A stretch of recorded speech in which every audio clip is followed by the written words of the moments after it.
안녕하십니까. 공작관TV 그레이트 게임 최수영입니다. 오늘도 저희 방송을 시청하시는 전국 곳곳의 국민 여러분들과 또 해외에 계시는 동포 여러분들께 깊은 감사를 드립니다. 오늘은 저희 시청자께서 이메일을 보내주셨어요. 제목이 우주군의 한반도 배치와 이태원 사고라는 제목 하에 박근혜 대통령과 윤석열 대통령 간의 함수 관계에 대해서 설명을 드리고자 한다면서 메일을 보내왔습니다. 그래서 이 메일 내용을 위주로 해서 국민 여러분들께 이 아주 날카롭게 분석한 이 어느 한 분의 이 투고를 국민 여러분들과 함께 공유해 보고자 합니다.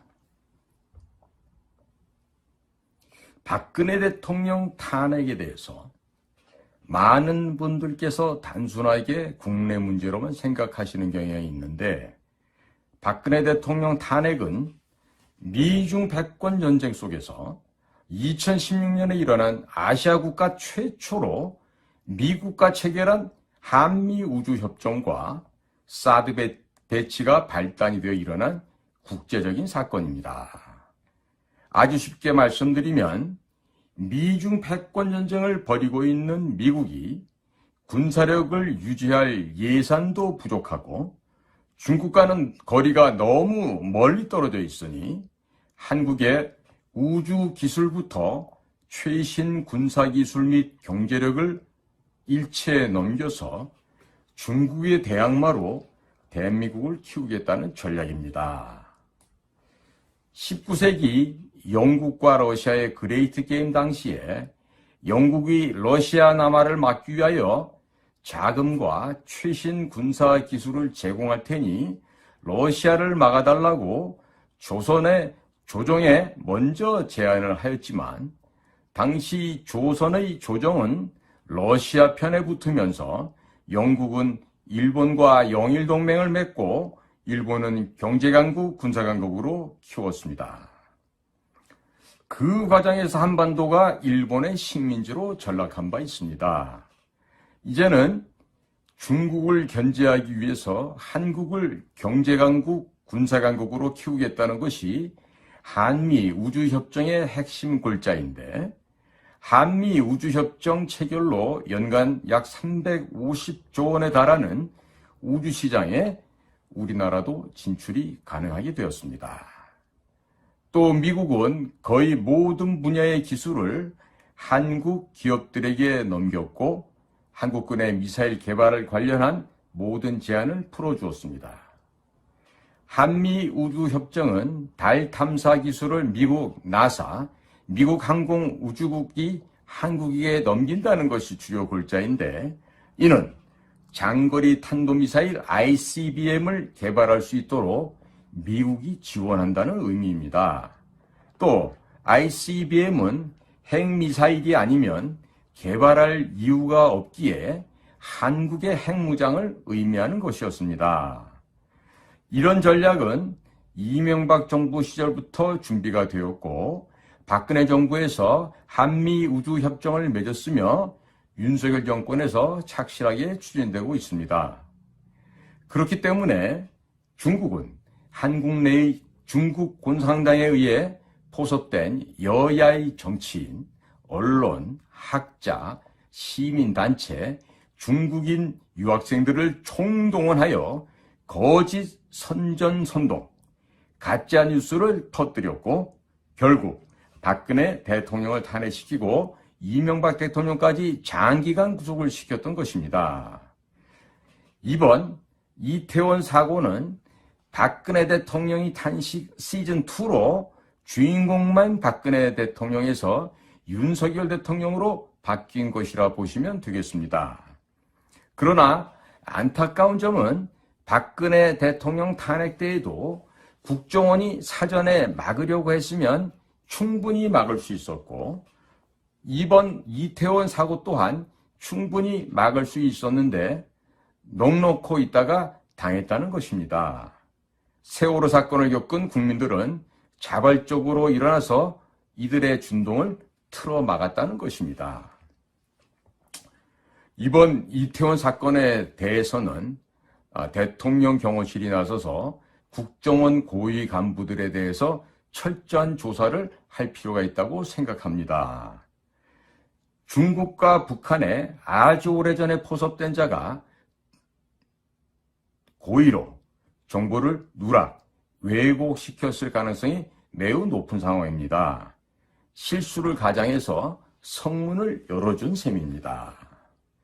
중국 공산당과 북한의 지원을 받은 문재인 정권이 들어서자마자 한국의 핵무장을 제거하기 위해서 탈원전을 시도했고 핵무기 원료인 플루토늄을 생산하는 가평 중수로인 월성원전을 폐기하려고 하였습니다. 또 중국산 태양광 패널을 수입하면서 중국에게 막대한 자금을 밀어주었고 전기요금을 올려서 국내 산업을 완전히 붕괴시키려고 하였습니다. 또 법인세를 올리고 52시간 근로제, 최저임금의 급격한 인상을 통해서 국내 산업 기반을 모조리 붕괴시키려고 했었던 것입니다. 또 도보다리에서 USB를 김정은에게 넘겼는데 이 안에 북한 수뇌부도 열어보고 깜짝 놀랄 만한 기밀들이 담겨 있었다고 합니다. 우리나라 원자력 시설들을 모두 해체하고 북한에 원자력 발전소를 지어주어야 북한이 대량으로 핵탄두를 생산하고 각종 미사일들을 만들 수 있는 자료들, 그리고 자금 지원 계획 등이 들어있었다고 합니다. 이 부분에 대해서도 국정원에서 조사를 전혀 하지 않고 있는데 국정원 고위직에 여전히 중국 공산당과 북한에 포섭된 자들이 깔려있는 것으로 의심되는 상황입니다. 문재인이 김정은에게 넘긴 USB도 국정원에서 돈 주고 북한에서 사오면 얼마든지 원본을 확보할 수 있습니다. 자, 이분의 기고문은 계속해서 이어지는데요. 아마 제가 보기에는 이 북한 쪽에도 상당한 경험이 있는 그러한 지식인 내지는 사회 경험이 매우 풍부하신 그런 분으로 유추가 되고 있습니다. 제보하신 내용은 다음과 같이 계속 이어집니다. 소련이 붕괴될 때 군부가 각종 무기들을 돈 받고 판 것처럼 지금 북한도 돈만 주면 다 사올 수 있습니다. 이태원 사고에 중국, 북한, 민노총, 민주당이 개입되었고 윤석열 대통령을 제거하기 위해서 사전에 기획하였다는 여러 가지 정황들이 계속해서 나오고 있습니다. 박근혜 대통령 탄핵 시에는 권성동, 안철수, 장제원 의원 등이 앞장을 섰고 이태원 사고 때에는 국민의힘 주호영 의원이 국정조사에 합의를 해주면서 대검 국정상황실에 대한 국정조사도 합의해 주었다가 항의를 받기도 하였습니다. 또 경찰이 조사 결과를 발표하지도 않았는데 정부 보상안을 발표하는 등 알 수 없는 행보를 보였습니다. 우선적으로 박근혜 대통령 탄핵 당시를 살펴보면 이번에 이태원 사고를 기획해서 윤석열 대통령을 끌어내리려고 기획한 세력이 어디인지도 파악할 수 있고 윤석열 대통령의 측근들, 국가안보실, 국정원, 경찰 등에 잠입한 중국 공산당의 하수인들도 발견할 수 있을 것입니다. 박근혜 정부에서 사드 배치를 발표하자 민주당을 추종하는 좌파 시민단체들이 성주로 이사를 가서 성주 지역 주민으로 위장을 하고 성주 참외가 사드 전자파에 튀겨진다고 거짓 선동을 하였던 것입니다. 그리고 언론이 온갖 가짜 뉴스를 보도하고 민주당에서 박근혜 대통령을 탄핵시켜야 한다고 주장했고 2016년 8월 15일 중국 인민일보에서 사드를 배치할 경우 박근혜 대통령이 탄핵될 수 있다고 사설을 게재하면서 한국 내 친중 세력에게 박근혜 대통령을 탄핵시키라고 지령을 내렸습니다. 그리고 2016년 11월에 박근혜 대통령에게 당시 새누리당 지도부들이 찾아가서 자진하야, 자진사퇴를 종용하였고 박근혜 대통령이 이를 거부하자 더불어민주당 송영길은 정권을 무너뜨리고 자신들이 정권을 잡게 해준다면 사드를 반대하겠다고 자신들을 지지해달라고 요청한 것이 언론에 폭로된 바 있었습니다. 실제로 2017년 1월 말에는 중국인 유학생 6만여 명이 박근혜 대통령 탄핵 집회에 참석했다는 기사가 나왔습니다.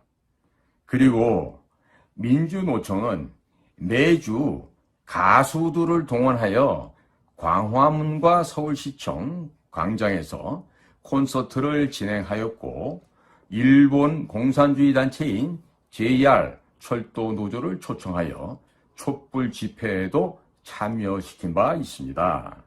또 전교조 선생들은 학생들에게 봉사 점수를 준다면서 촛불 집회에 참여시켰고 온라인 커뮤니티에는 촛불 집회 참가 시 3만 원을 준다면서 촛불 집회 아르바이트생을 모집하기도 하였습니다. 이 당시 수개월 동안 이런 식으로 사용된 자금은 어림잡아도 수백억 원 이상 될 것으로 추정되는데 민주노총의 자금만으로는 이 모든 자금을 제공한다는 것은 불가능하며 중국에서 암호화폐로 국내 각종 친중 단체에 제공된 것으로 추정됩니다. 이 당시 박근혜 정권의 국정원과 국가안보실은 아무것도 하지 않았는데 이는 이미 국정원과 국가안보실이 중국 공산당에 의해서 장악당했다는 것을 의미합니다. 현재 김규현 국정원장은 그 당시 국가안보실에서 근무를 하고 있었습니다. 이 당시 집권 여당이었던 새누리당은 121석을 보유하고 있었으며 당시 법제사법위원장이 현재 국민의힘 권성동 의원이었기에 탄핵을 막으려고 하면 충분히 막을 수 있었으나 새누리당 의원들이 박근혜 대통령에게 몰려가서 자진하야 하라고 압력을 넣었고 이를 박근혜 대통령이 거부하자 법제사법위원장이었던 권성동 의원은 울먹거리면서 헌재에 국민의 이름으로 박근혜 대통령을 파면해 줄 것을 요청하는 장문의 편지를 읽었습니다. 또 장제원 의원은 박근혜 대통령을 탄핵한 뒤에 김어준의 파파이스에 출연하여 자기들이 박근혜 대통령을 탄핵시켰으니 이번 대통령은 문재인 후보가 되니 남는 표를 바른미래당으로 달라고 발언하여 김어준이 박장대소하기도 하였습니다. 그리고 이 당시 안철수 의원은 사드 배치 반대를 하면서 박근혜 적폐라고 쓴 현수막을 들고 사진을 찍었습니다. 국민의힘 전신인 한나라당은 2009년 11월에 중국 북경까지 찾아가서 중국 공산당과 업무 교류 협약에 사인을 하였습니다. 그 내용을 자세히 보면 업무 교류 협약을 파기할 때에도 사전에 중국 공산당과 협의를 하게 되어 있어서 사실상의 노예 계약서를 체결한 것입니다. 한미 상호 방위 조약도 둘 중 한쪽이 파기를 하겠다고 선언하면 1년 후에 자동적으로 파기가 되는데 한나라당이 중국 공산당과 맺은 MOU는 파기 전에 협의를 해야 한다는 것이 말이 되지 않습니다. 또 2015년 당시 새누리당 산하 정책연구소인 여의도연구원은 중국 공산당 산하의 차얼 학회와 또 다른 업무 교류 협약을 맺고 중국이 추진하는 1대1로와 박근혜 정부의 유라시아 이니셔티브를 접목시키는 것을 연구하기도 하였습니다. 더불어민주당의 민주연구원은 2019년에 중국 공산당 당교와 북경에서 업무 교류 협약을 체결하였습니다. 이로써 대한민국의 양대 정당 모두 중국 공산당 하부 조직으로 전락하게 된 것입니다. 이미 2009년부터 현재 국민의힘은 중국 공산당의 조선 총독부로 전락하였고 대한민국을 사회주의 국가로 끌고 가는 정책들을 만들기 시작했으며 한나라당 시절부터 애국 보수적인 인사들을 서서히 공천에서 배제하면서 좌익 인사들을 끌어들이는 작업을 하였습니다. 그런 작업들이 절정에 달한 시점이 박근혜 대통령이 2015년에 중국 공산당 전승절 행사에 참여하여 천안문에 올라갔던 사건입니다. 미국에서 여러 루트를 통해서 박근혜 대통령에게 중국 공산당 전승절 행사에 참석하지 말 것을 간곡하게 요청하였지만 주변의 참모들이 박근혜 대통령의 눈과 이를 가리고 전승절에 참여하도록 만든 것입니다. 이 과정에서 우리가 눈여겨봐야 하는 사람은 현재 김규현 국정원장입니다. 이 글쓴이는요, 아무리 봐도 우리 국내의 정치 변화 사정이나 또 힘의 역학관계, 또 국제관계를 상당히 아주 예리하게 꿰뚫어보고 있는 분 같아요. 마치 미국의 조지 프리더만 교수의 제자가 아닐까 하는 그런 또 의심이 가기도 합니다. 조사하는 거나 이 내용을 보면요, 굉장히 정교하고 문장 구성이 매우 논리적이라는 것을 이렇게 볼 수가 있습니다. 이어지는 얘기는 다음과 같습니다. 윤석열 정권의 김규현 국정원장은 서울대학교 치과대학 학사로 졸업을 하고 하버드대학교 행정학 석사 학위를 취득한 후 제14회 외무고시에 합격을 하고 주로 미국 쪽에서 외교관으로 활동하였습니다. 그런데 박근혜 정권에서 갑자기 국가안보실 1차장 겸 국가안전보장회의 사무처장이 되었고 2015년 10월에는 국가안보실 2차장이 되었습니다. 외교부 쪽 직원들 말에 의하면 김규현 국정원장은 데스크가 중요하다면서 외국의 대사로도 나가는 것을 기피한 인물이었고 현장하고는 전혀 거리가 먼 사람이라는 것이 갑자기 국가안보실 차장이 되었던 것입니다.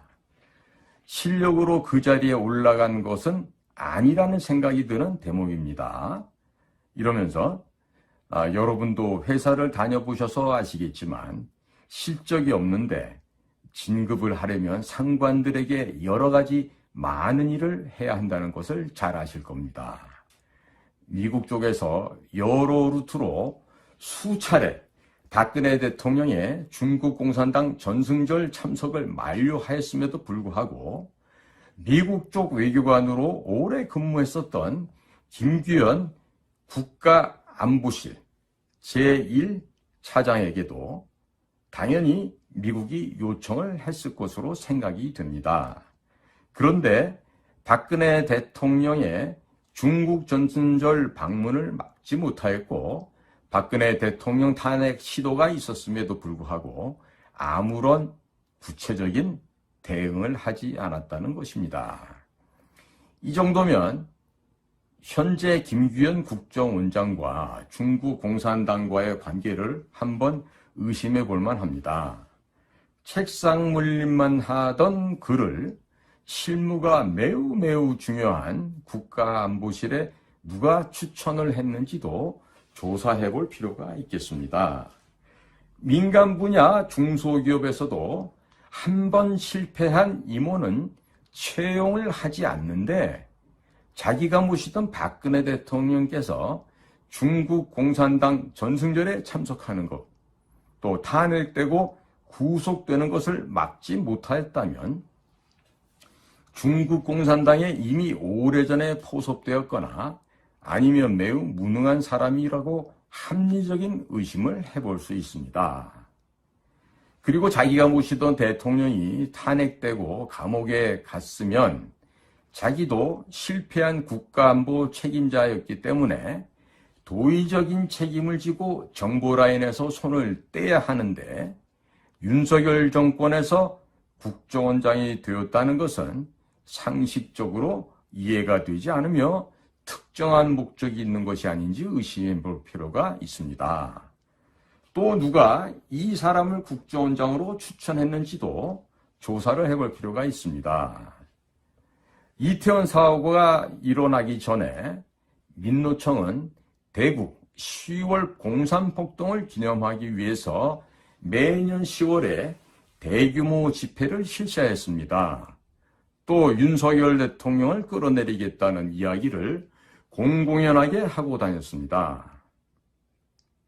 그리고 원래 서양에서 할로윈 축제는 10월 31일인데 좌파 매체인 MBC에서 할로윈데이 축제를 이태원에서 10월 30일 토요일에 한다고 많이들 오라고 대대적 홍보를 하였고 용산과 이태원이 바로 인근이라는 것을 감안한다면 민노총이 용산에서 집회를 하고 이태원으로 몰려가서 어떤 짓을 할 것이라는 것은 충분히 예상할 수 있었습니다. 국정원에서 사전에 충분한 조치를 취할 수 있었습니다. 이 점은요, 저도 작년 추석 되기 전에 이봉규 TV 나가서 10월 11월에 윤석열 대통령을 끌어내릴 그 민중 봉기가 있을 거라고 경고 방송을 이미 한 바 있었죠. 그리고 우리나라의 군, 경찰, 정보기관 모든 국가 단위에서는 이러한 그 민중 봉기에 대비해야 된다고 경고 방송을 일찍이 한 바 있었습니다. 글쓴이의 이야기는 계속해서 또 아래와 같이 이어집니다. 김규현 국정원장이 박근혜 대통령 시절에 청와대 국가안보실에서 근무를 하면서 촛불 집회 및 박근혜 대통령이 탄핵되는 과정을 보았다면 선제적으로 조치를 취했어야 마땅하는데 아무런 조치를 취하지 않았다는 것은 직무유기에 해당합니다. 아니면 무능하든지요. 이번 이태원 사고에도 북한 및 중국에 마약 성분이 대거 뿌려진 것으로 의심될 만한 정황 증거들이 발견되고 있으며 9월부터 인터넷 커뮤니티에 중국 하얼빈의 IP 주소로 윤석열 대통령이 제거될 것이라는 이런 글들이 대거 올라왔었는데 박근혜 대통령 탄핵을 막지 못한 자가 또 윤석열 대통령 제거를 위한 기획을 막지 못하였다는 것은 김규현 국가정보원장이 중국이 심어놓은 트로이 목마는 아닌지 국민들이 매우 불안한 상황입니다. 대통령 경호실에서도 이런 부분은 한번 따지고 들어가야 할 것입니다.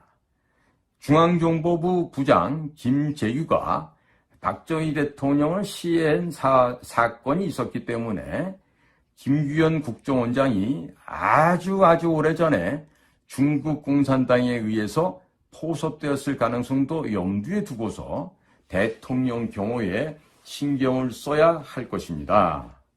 이번 이태원 사고를 막지 못한 책임 소재를 가릴 때 꼭 한 사람 짚고 넘어가야 할 사람이 있다면 김규현 원장과 함께는 권춘택 국가정보원 차장입니다.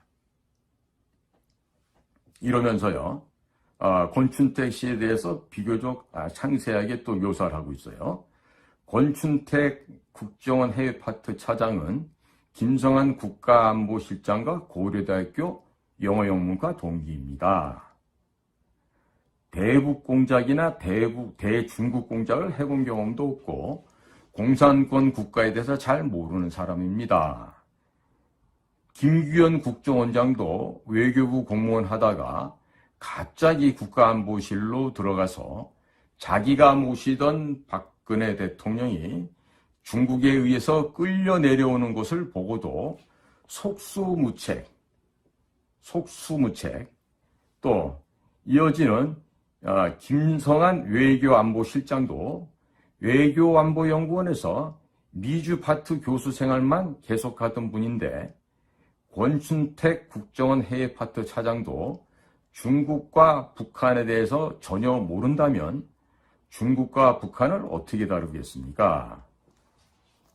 그러면 외교안보 라인에 중국과 북한 전문가가 하나도 없는데 그러면 대통령한테 잘못된 정보를 제공할 가능성이 매우 높습니다.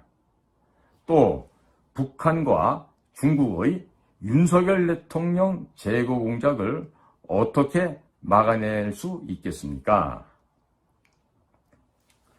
미국의 인도태평양 전략은 중국을 조각내는 것이 기본 전략 목표입니다.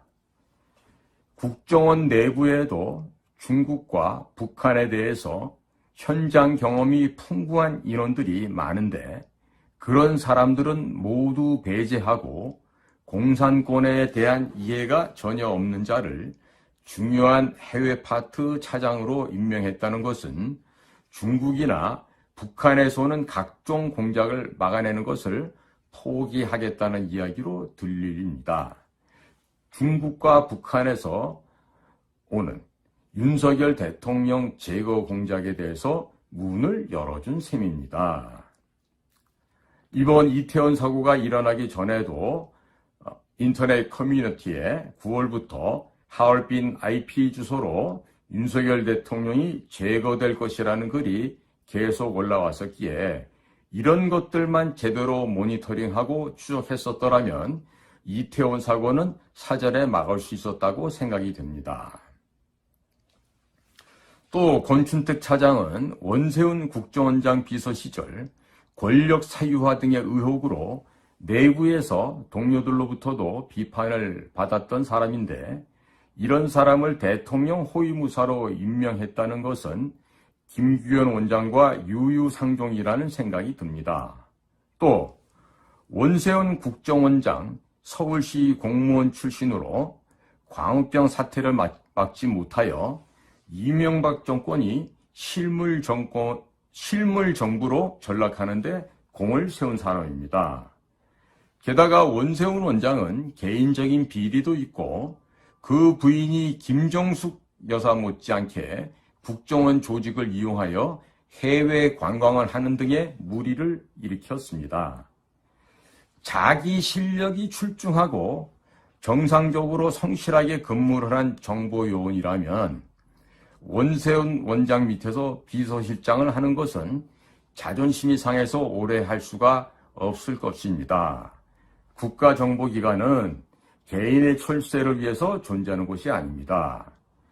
윤석열 대통령 제거를 위해서 또는 대한민국을 붕괴시키기 위해서 많은 공작이 들어올 때 제일 먼저 걸러내는 곳이 국정원의 해외 파트입니다. 국정원 해외 파트가 뚫리면 대통령과 대한민국 안보가 위험해지기 때문에 대통령 경호실에서는 권춘택 차장이 임명되는 과정에 대해서도 면밀하게 살펴보시기 바랍니다. 대통령 경호실은 중앙정보부장이 박정희 대통령을 시해했다는 역사적 사실을 잊지 마시고 박근혜 대통령이 탄핵되는 과정에서 국가정보라인이 아무 역할을 하지 못했다는 것을 잊지 마십시오. 앞으로 윤석열 대통령을 제거하려는 공작들이 무수히 들어올 것인데 정보기관의 고위직들이 이미 적에게 오래전에 포섭되었다면 의도적으로 정보를 누락, 조작, 왜곡할 수 있다는 점도 명심하시기 바랍니다.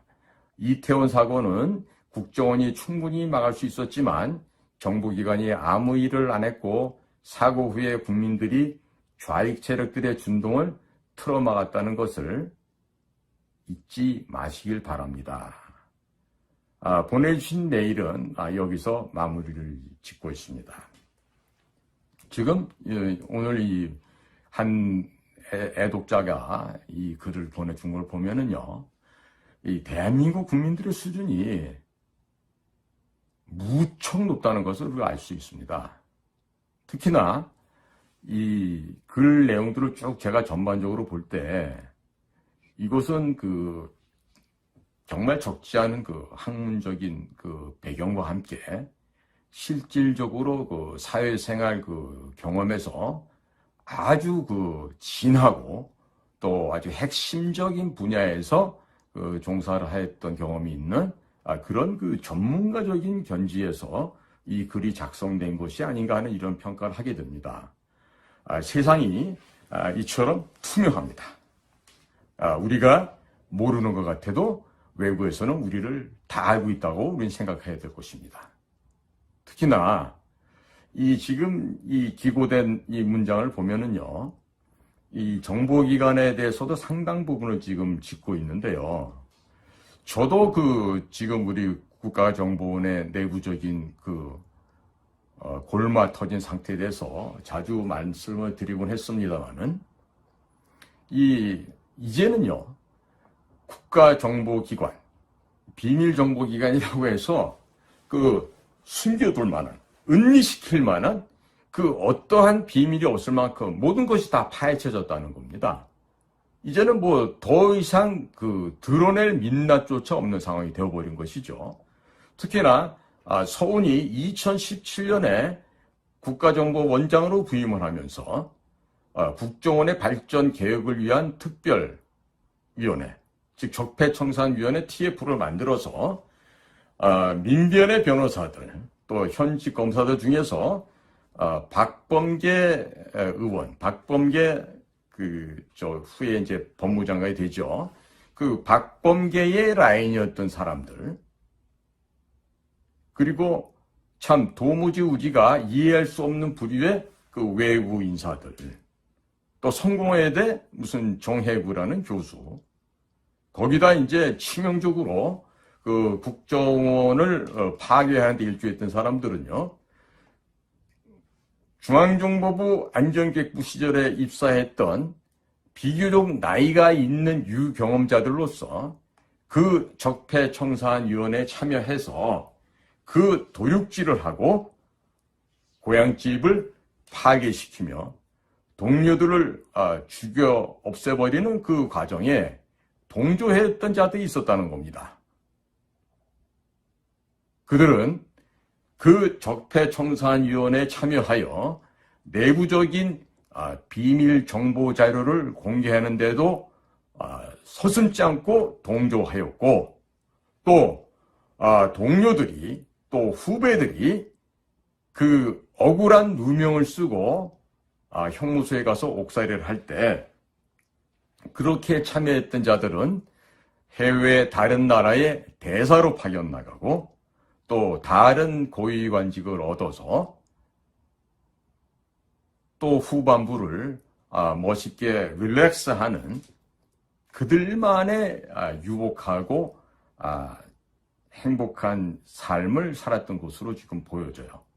과연 내가 근무했던 조직의 내부 심장을 파헤치고 그 내부에 숨겨져 있는 절대 바깥으로 보여줘서는 안 될 절대 비밀, 그 비밀들을 닭 모이 쫓듯이 쫓아서 다 파헤쳐 알리고, 또 비밀 취급 인가도 없는 민간인들이 그 모든 비밀 자료를 열독하게 함으로써 우리 조직 내에서 비밀 업무를 수행했던 우리 정보 요원들이 정말 형언할 수 없는 수모와 굴욕을 받으면서 형무소 생활을 하고, 이후에는 연금도 박탈당하며 경제적으로도 매우 어려운 생활을 하였다는 이 점이 비록 지금 사면복권은 되었다고 하지만 경제적으로는 거의 그렇지 못한 것으로 알고 있습니다. 지금 우리가 이 복잡하게 돌아가는 국제정세, 특히나 한반도를 둘러싸고 있는 여러 나라들의 저마다의 이해관계가 다 상이합니다. 따라서 우리는 조선말에 멍청한 판단을 하고 세계의 변화 동향을 전혀 감지하지 못했던 조선의 왕실, 특히나 우매하기 짝이 없었던 고종, 민비, 이런 부류의 인간들의 모습을 다시 되풀이해서야 우리가 되겠습니까? 우리는 주도적으로 앞으로 닥칠 우리의 미래를 우리 스스로가 헤쳐나갈 수 있는 지혜와 역량을 구비하고 또 그것을 더욱더 강화시키게 될 것으로 믿습니다. 오늘은 박근혜 대통령과 윤석열 대통령과의 함수관계, 이 두 분의 관계를 통해서 바라본 여러 가지 국내의 변화상에 대해서 말씀을 올렸습니다. 오늘도 저희 공작관TV 그레이티 게임 경청해 주신 모든 시청자 여러분들, 또 국내외의 동포 국민 여러분들께 감사를 드립니다. 다들 안녕히 계십시오.